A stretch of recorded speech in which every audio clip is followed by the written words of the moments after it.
It is pretty heady stuff getting a phone call like this. So I picked up the phone, and NASA was on the phone, said it was urgent. Did you catch that? NASA was on the phone. As a kid, Dr. Stefan Moll wanted to be an astronaut, so he was a little moon-eyed. It was surprising. It was an honor. I was curious to see where that would lead, yes. It would lead to the International Space Station, where an astronaut had a blood clot. And Dr. Moll is a star when it comes to his blood clot expertise, having been published in medical journals. For privacy reasons, the astronaut is not identified, but the clot was found in the jugular vein. This was the first blood clot case in space, and NASA had no protocol. So all decisions that had to be made were best guesses. The doctor couldn't help but ask, would NASA send him to the station to examine the patient himself? So I should really be taken up there.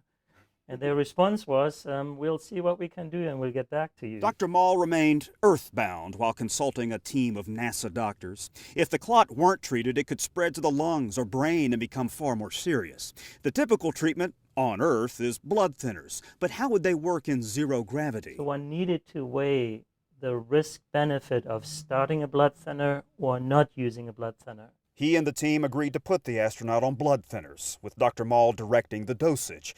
The space station had only a limited supply, but the treatment worked.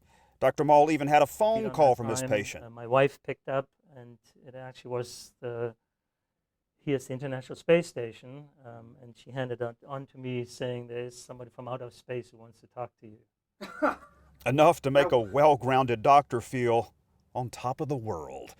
Brian Mims, WRAL News, Chapel Hill.